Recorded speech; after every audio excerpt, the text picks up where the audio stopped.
बिहार राजनीति की वो मिट्टी जहां सत्ता सिर्फ चुनाव से नहीं, जन भावना से तय होती है। जहां हर 5 साल में जनता अपना मूड बदलती है और नेता अपनी वफादारी। 2025 का रण आखिरी चरण में है। एक बार फिर वही पुरानी जंग, लेकिन नए खिलाड़ी और नए सवालों के साथ। इस बार मैदान में न सिर्फ नीतीश, तेजस्वी, मोदी या चिराग हैं, बल्कि एक और नया नाम हवा में तेजी से गूंज रहा है, प्रशांत किशोर और उनकी जन सुराज पार्टी का। बिहार की राजनीति हमेशा समीकरणों की राजनीति रही है, जाति, गठबंधन और चेहरों का जोड़ घटाव। कभी आरजेडी का यादव मुस्लिम समीकरण सत्ता का सबसे स्थिर फार्मूला था। जेडीयू का सुशासन ब्रांड विकास की उम्मीद देता था। बीजेपी की राजनीति संगठन और हिंदुत्व की लहर पर सवार थी, और बीच में पासवान परिवार, जो हर बार अपनी पहचान और जगह बनाता रहा। लेकिन इस बार चौथी नहीं, 5वीं लहर भी आ गई है, प्रशांत किशोर की जन सुराज लहर, जो कहती है हम राजनीति करने नहीं, उसे ठीक करने आए हैं। जन सुराज की ताकत किसी एक जाति या धर्म से नहीं है, बल्कि उस वर्ग में है जो अब तक राजनीति से निराश था। वो युवा जो वोट डालने जाता है पर भरोसा नहीं करता। वो मध्य वर्ग जो सरकारों से सवाल करता है लेकिन जवाब नहीं पाता। प्रशांत किशोर ने उन लोगों तक पहुंच बनाई है जो अब तक मतदाता थे लेकिन भागीदार नहीं। वो गांव-गांव जाकर जनता से संवाद कर रहे हैं, भीड़ नहीं जुटा रहे, भरोसा जुटाने की कोशिश कर रहे हैं। और यही भरोसा धीरे धीरे बिहार के राजनीतिक समीकरणों में सेंध लगा रहा है। बिहार की राजनीति का आधार हमेशा से जातिगत जोड़ रहा है। बिहार की सत्ता मुस्लिम यादव समीकरण के इर्द गिर्द घूमती थी, जो राज्य की आबादी का लगभग 30 से 35% है। तेजस्वी यादव ने अपनी छवि को जंगल राज की विरासत से बाहर निकालकर युवा नेता और रोजगार के मुद्दे पर शिफ्ट कर लिया है। 2020 के चुनाव में 10 लाख नौकरियों का उनका वादा आज भी बड़ा मुद्दा है। साथ ही उन्होंने पलायन, शिक्षा और स्वास्थ्य जैसे मुद्दे भी चुने हैं।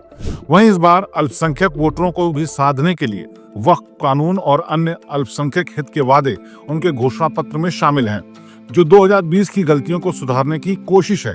हालांकि कांग्रेस का लगातार कमजोर प्रदर्शन महागठबंधन की सबसे कमजोर कड़ी बना हुआ है, जो तेजस्वी की राह को मुश्किल कर सकता है।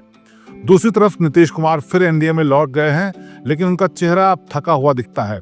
कई मौकों पर नीतीश अजीबोगरीब हरकतों से सवालों के घेरे में है। सुशासन बाबू का ब्रांड अब हालात बचाने वाले मुख्यमंत्री तक सीमित लगता है। डबल इंजन सरकार का नारा इस बार इतनी गूंज नहीं रखता, क्योंकि जनता ने देखा है कि इंजन चल तो रहा है लेकिन डिब्बे वहीं अटके हैं। एनडीए ने अपने घोषणा पत्र में 1 करोड़ सरकारी नौकरियां, रोजगार, महिलाओं को 2 लाख रुपए की आर्थिक मदद और 4 शहरों में मेट्रो, 7 एक्सप्रेसवे पर फोकस किया है।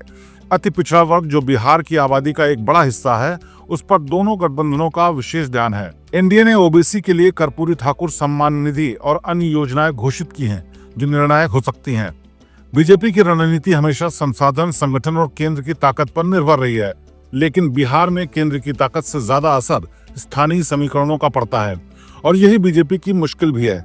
नीतीश के साथ गठबंधन उनकी जरूरत तो है, लेकिन उसी गठबंधन से उनका नैरेटिव कमजोर भी हो रहा है।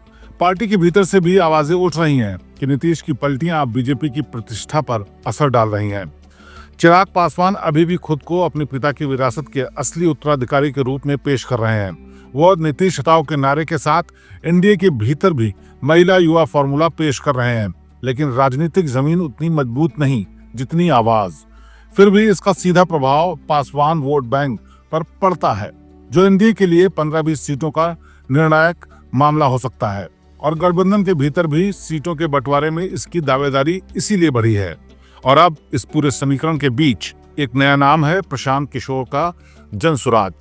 प्रशांत, जिन्होंने कभी मोदी से लेकर ममता तक के लिए जीत की रणनीति बनाई, अब खुद बिहार की सियासत को चुनौती देने निकले हैं।